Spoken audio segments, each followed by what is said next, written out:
Our visuals coming from Newtown in Johannesburg at the memorial service for the late hip-hop artist Pro Kid. So let's now move along as we continue to celebrate the Women's Month. The Charlotte Mannya-Maxeke Institute, in partnership with the Freedom Park, National Heritage Council and the Sisulu Foundation, are celebrating and honoring Mme Charlotte Maxeke, Mama Albertina Sisulu, and of course other heroines. The women are honored through an intergenerational women dialogue, which is a series of dialogues that are dedicated to women specifically. The event is running throughout the month of August, and it also corresponds with Women's Month celebrations. For an update on the dialogues, we're now joined in our studios by Maxwell Moeketsi Maxeke. Good afternoon to you. Thank you so much for coming through. Afternoon to you, ma'am, and thank you very much for having us. Thank you so much indeed. Let's just start first with an understanding of these intergenerational women dialogues and of course the objectives behind them.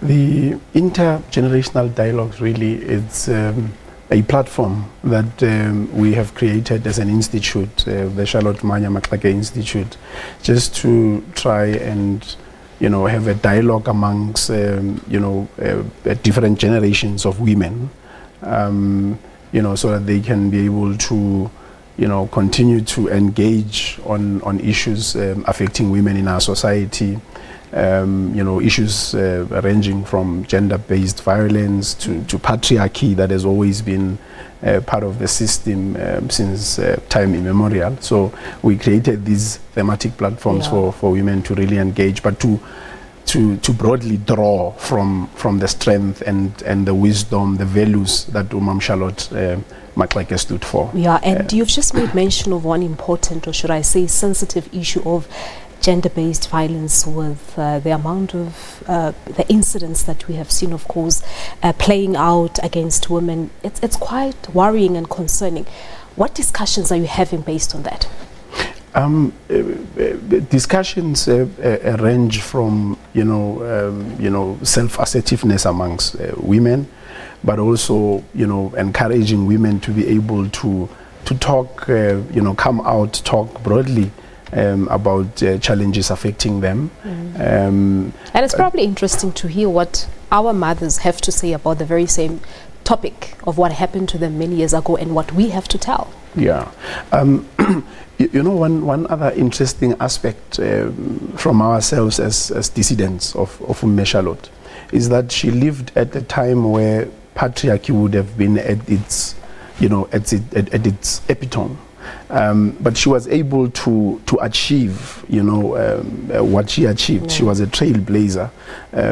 She was able to go out there, face a brutal system at the time, but as a mother also study, to empower herself. Mm-hmm. So we would have said through these intergenerational discussions, young women today should be able to say with, some level of opportunities created for them in this dispensation, they can be able to, to assert themselves, they can be able to achieve more, so long as they given the necessary support. All right, and let's just talk about the response. How has it been? The response has been quite enormous. From which generation? Our generation or the previous ones? What we did in one of the dialogues we had a dialogue between the 1956 and the 1976 generation. Interesting. We had a dialogue with the Fees Must Fall generation. So you would then notice that there's a link between various generations. The previous one that we had on Friday, in fact on Sunday, we had those who are from the ages of about 18, between 15 and 18. So we saying let's create these discussions. Yeah. Let's tell them who they really are. Let's narrate an African story, because it's not often that we get to tell stories of who we really are. So for a 15-year-old from Hammanskraal, a young woman who's 15 years old, to understand that there was a woman in South Africa, who was the first black woman to attain a BSc degree at that time, studying in the United States. It was something unheard of. Now, if those opportunities, people could claim opportunities, then why not now? So it's quite interesting. We need to create that hope. Of course, the discussions continue for the entire month of August. That's Talk correct. to us about when and how, and perhaps if younger women would love to join, how do they go about doing it? On the coming Friday, of which is tomorrow, we'll be having another, a dialogue, and all our dialogues are hosted by Freedom Park in Pretoria.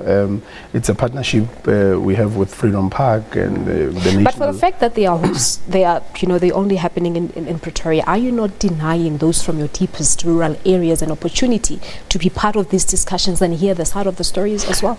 We would have applied our minds to that aspect, and 2 weeks ago we had a meeting with the MEC of Arts and Culture in Limpopo, and the idea was that they also have the appetite to replicate what we've been doing in Gauteng.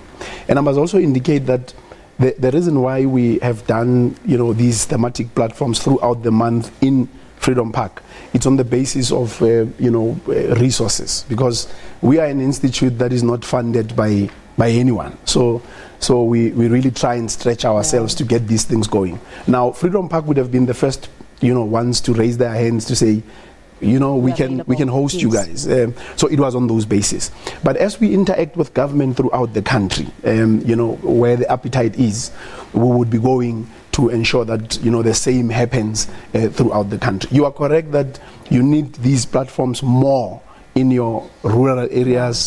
So both sides of the stories can be portrayed. That's correct. And you also get to understand where Mme Charlotte also comes from, because she comes from the rural areas, and she became the person that she was. Being the first president of the Bantu Women's League, that is now the ANC Women's League, being the first woman in South Africa to ever sit in the King's Court, the first one to even sit in the NEC of the ANC as a woman. So she was a woman of firsts. Hence, our program will also culminate into the awards, where we will also be honoring what we call as well women of firsts on the 24th. Interesting enough. We have to leave it at that for today. But thank you so much for coming through, and all the best with all the remaining programs that you have. Thank you very much for having us. Your platforms are very important to us, and thank you. Thank you so much indeed. Maxwell Moeketsi Maxeke talking to us about the Charlotte Mannya-Maxeke Institute in partnership with Freedom Park, where they have these intergenerational dialogues where women come together to talk about issues that affect them. Peter?